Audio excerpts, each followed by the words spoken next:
朕未来将掌控整个大陆，乃至整个世界。真是好叫！上天岂能容你？你又是何苦？脱离时代，注定要被抛弃。 Melanjutkan dari episode sebelumnya, langit kekaisaran matahari bulan dipenuhi ketegangan. Di saat yang sama, sebuah rencana besar perlahan mulai bergerak. Setelah Dubusi memilih jalan terakhirnya, semuanya berubah. Ia meledakkan dirinya. Namun di balik tragedi itu, Ye Shishui justru mengambil kesempatan. Tujuannya jelas, mengumpulkan jutaan arwah. Dan itu hanyalah bagian dari rencana yang jauh lebih gelap. Sementara itu, di sisi lain, medan. Huo Yuhao memimpin 15 Titled Douluo. Mereka diam-diam menyusup ke dalam wilayah kekaisaran matahari bulan. Misi mereka hanya satu, membunuh Shu Tianran. Di saat bersamaan, upacara pengorbanan langit resmi dimulai.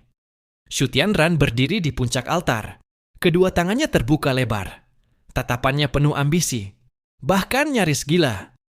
Ia percaya masa depan dunia ini hanya akan berada di bawah kendalinya. Seolah-olah ia sudah menjadi penguasa seluruh benua. Namun, di balik dentuman meriam perayaan, beberapa orang mulai merasa ada yang tidak beres. Langit timur kota Mingdu berkilat samar. Aneh. Tapi Shu Tianran tetap melanjutkan ritual. Ia berlutut, melakukan 3 kali sujud, 9 kali koutou kepada langit, seolah tidak melihat apapun di sisi timur kota. Beberapa orang diam-diam bergerak menuju gudang senjata terbesar kekaisaran. Tempat itu menyimpan peluru meriam Soltul berdaya hancur tinggi. Senjata pamungkas kekaisaran matahari bulan. Dan saat itu, serangan dimulai. Satu persatu peluru ditembakkan dari kehampaan. Targetnya, gudang senjata.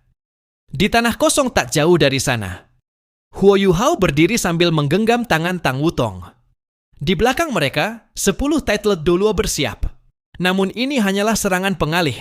Sesuai rencana, Tianyang Douluo dan yang lain sudah lebih dulu mundur. Huo Yuhao sendiri meninggalkan bom berdaya ledak tinggi. Tujuannya satu, menghapus semua jejak mereka. Tiba-tiba, langit tertutup.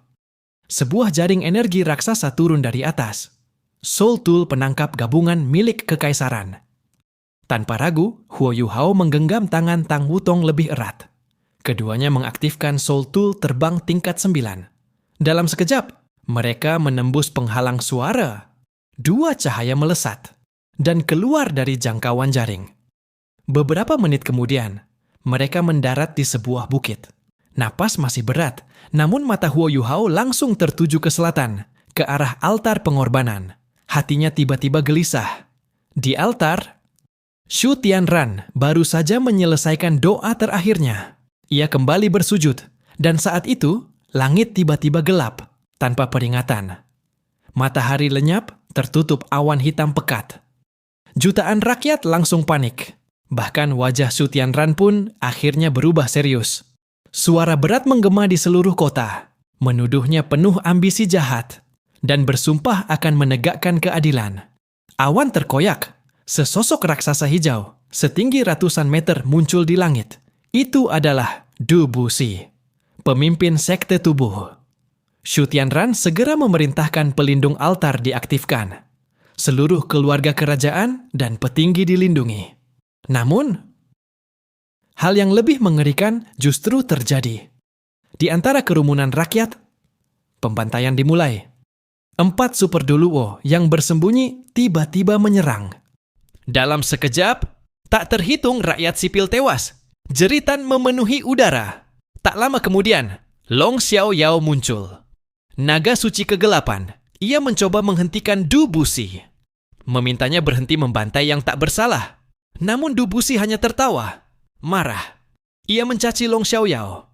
Menganggapnya telah jatuh demi wanita dan bersekutu dengan sekte jahat. Lalu, ia membuat keputusan terakhirnya. Ia membakar api kehidupannya. Tubuhnya membesar drastis. 300 meter. Auranya melonjak melampaui Ultimate Douluo. Hampir menyentuh batas dewa. Tujuannya jelas, ia akan meledakkan inti jiwanya, menghancurkan semuanya. Di kejauhan, wajah Huo Yuhao berubah pucat. Akhirnya ia mengerti kenapa Du Buxi sebelumnya menyerahkan teknik rahasia sekte tubuh padanya. Karena ia sudah siap mati sejak awal. Namun, kesadaran lain muncul. Lebih mengerikan, teknik kultus roh suci bergantung pada jiwa dan roh. Jika jutaan orang mati sekaligus, kekuatan mereka akan meningkat tanpa batas. Tang Wutong langsung menahannya. Tidak ingin ia pergi, tidak ingin ia mati. Namun Huo Yuhao memeluknya erat. Tatapannya lembut, namun tegas. Dengan kekuatan segel, ia menghentikan pergerakan Tang Wutong. Tanpa menoleh lagi. Ia berubah menjadi cahaya dan melesat menuju selatan, menuju kematian. Di langit, Long Xiaoyao telah berubah menjadi naga hitam sepanjang 500 meter. Pertarungan sengit pun pecah. Du Buxi yang membakar hidupnya bertarung dengan brutal. Bahkan untuk sementara, ia menekan seorang ultimate Duluo sejati. Di altar, Shu Tianran kembali tenang, dingin.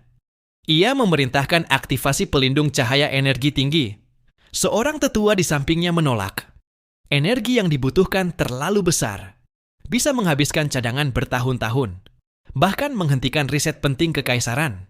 Ia menyarankan meminta bantuan kultus roh suci. Namun Shu Tianran hanya tersenyum dingin. Ia sudah tahu jawabannya. Kultus roh suci tidak akan membantu karena bagi mereka, ledakan Du Buxi adalah hadiah terbesar, jutaan jiwa. Akan membuat mereka menjadi kekuatan yang tak terhentikan. Dan jika itu terjadi, bukan hanya altar yang hancur, tapi seluruh kekaisaran matahari bulan akan jatuh ke tangan mereka. Tetua itu akhirnya tidak punya pilihan. Ia hanya bisa berbalik dan menjalankan perintah. Di samping altar, Juzi perlahan menggenggam tangan Shu Tianran. Shu Tianran membalas genggaman itu. Wajahnya tetap tenang.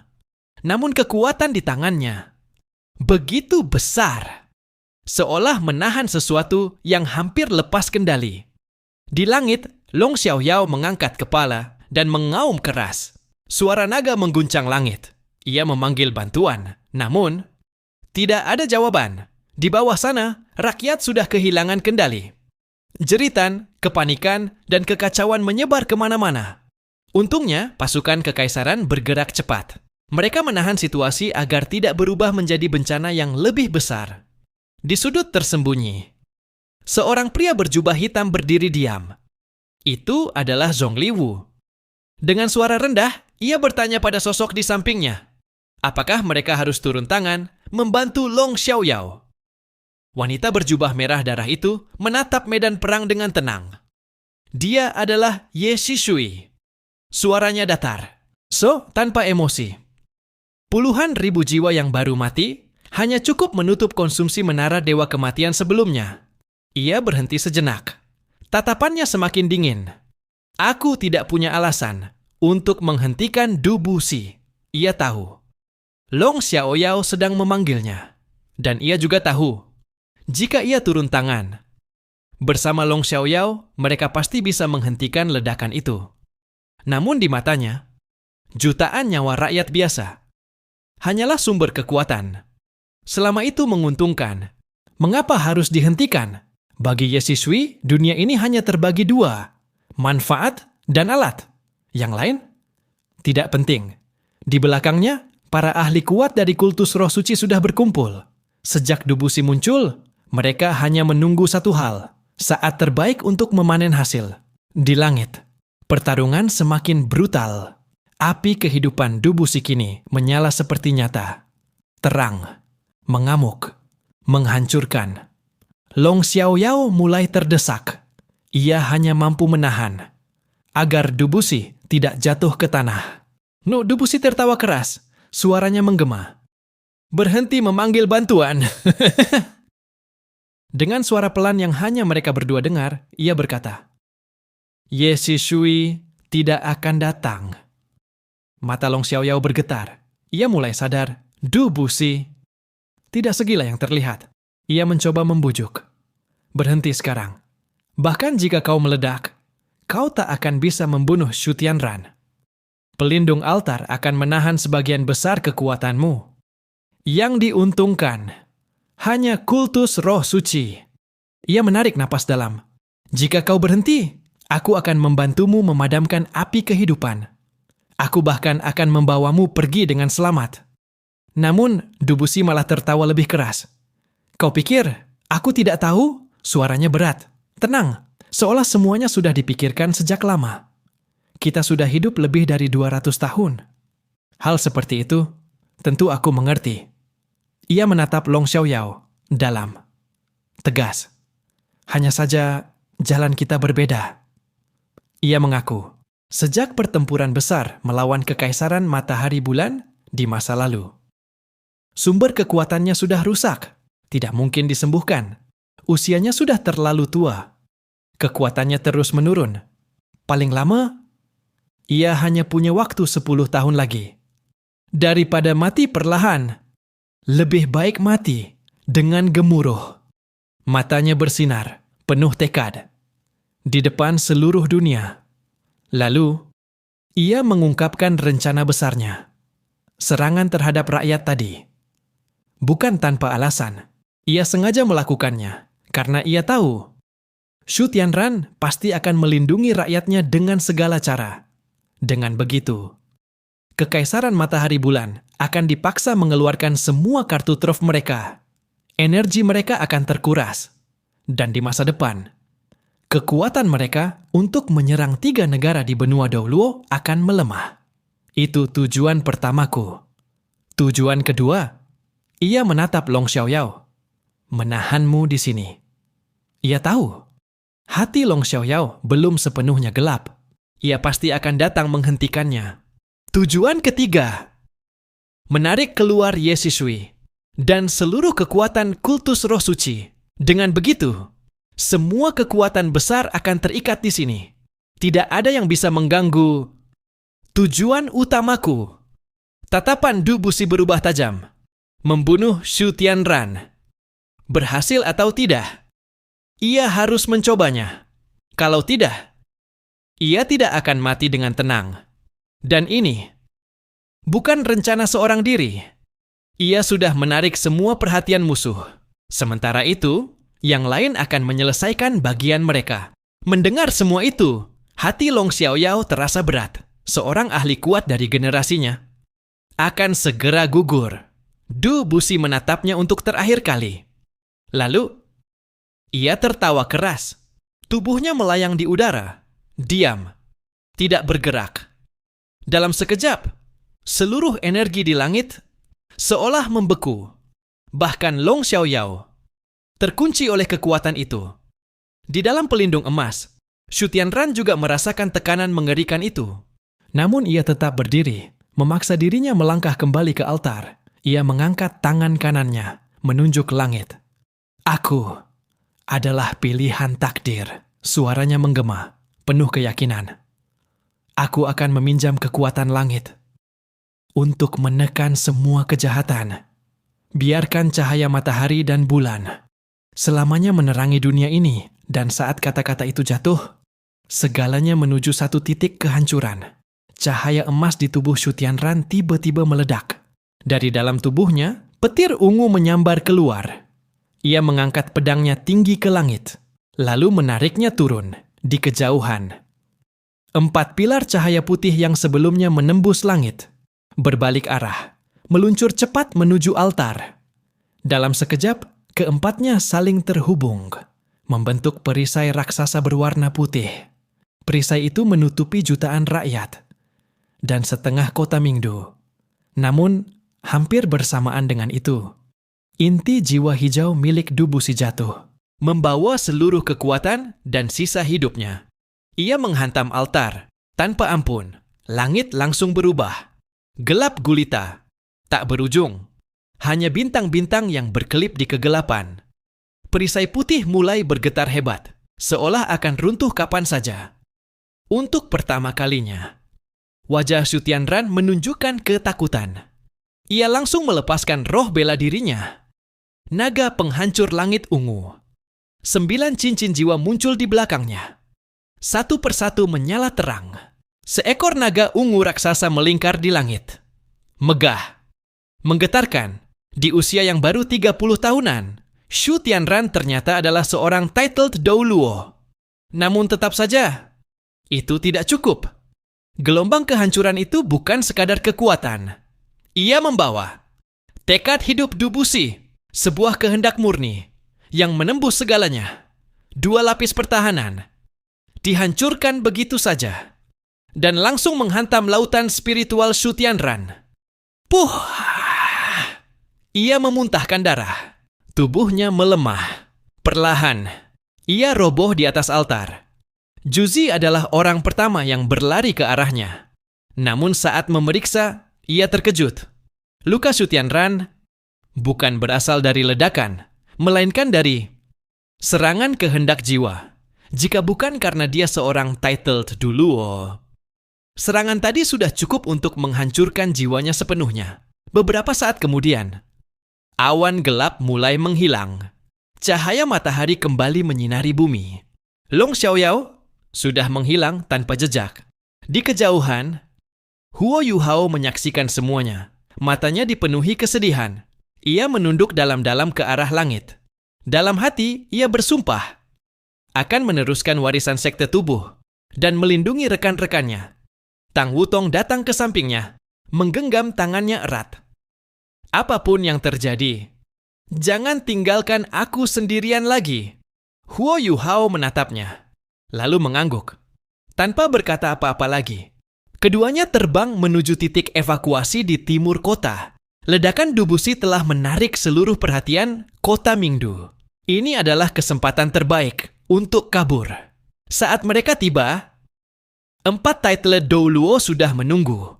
Wajah mereka semua berat. Tak lama kemudian, Tianyang Douluo datang membawa yang lain. Di pelukannya, ada sebuah bungkusan kecil. Begitu mendarat, ia langsung berkata singkat, "Kita harus pergi. Kota sudah dikunci."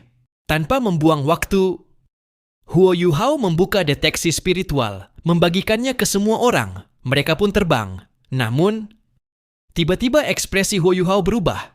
Ia mendengar sesuatu. Detak jantung. 1, 2, 3, 17. Padahal jumlah mereka tidak sebanyak itu. Kesadarannya langsung tertuju pada bungkusan di tangan Tianyang Douluo. Ia menyelidik dan menemukan seorang bayi kecil tertidur lelap. Dalam sekejap, Huo Yuhao mengerti segalanya. Misi ini bukan untuk membunuh Shu Tianran. Tujuan sebenarnya adalah menculik putra mahkota, Shu Yunhan, Dubusi, mengorbankan nyawanya untuk menarik semua perhatian, agar yang lain bisa menyusup ke istana dan menyelesaikan misi ini. Hati Huo Yuhao terasa berat. 15 titled Douluo, puncak kekuatan benua. Namun mereka menyerang seorang bayi yang bahkan belum genap 2 tahun. Ia bisa membayangkan bagaimana hancurnya hati Juzi nanti. Dan benar saja, di dalam istana, kabar itu sampai saat Juzi mendengar putranya hilang. Ia runtuh. Wanita yang tadi begitu tenang menghadapi ledakan, kini benar-benar kehilangan kendali. Ia berlari menuju kediamannya, seperti orang yang kehilangan segalanya. Setengah jam kemudian, Shu Tianran sadar. Ia selamat, namun jiwanya terluka parah, tidak bisa dipulihkan. Saat mendengar putranya diculik, matanya dipenuhi niat membunuh. Ia membenci sekte tubuh, namun lebih membenci kultus roh suci yang hanya menonton. Juzi berlutut di depannya, menangis, memohon agar anak mereka diselamatkan. Namun, jawaban Shu Tianran dingin. Mereka menculiknya untuk menghentikanku berperang. Ia menatap lurus ke depan, tanpa emosi. Aku bisa punya putra pertama. Aku juga bisa punya yang kedua. Kalimat itu menghancurkan segalanya. Aku tidak akan berhenti. Justru sekarang, aku akan memimpin seluruh pasukan, menyerang 3 negara di benua Douluo, dan menggunakan darah mereka sebagai penghormatan untuk putra mahkota. Juzi membeku, tidak percaya. Lalu, ia menjerit histeris, menolak keputusan itu. Namun mata Shu Tianran berubah dingin. Kejam. Dalam sekejap, ia mengulurkan tangan dan mencekik leher Juzi. Aura membunuh menyelimuti ruangan, dingin, mematikan. Dan malam itu, segalanya benar-benar berubah.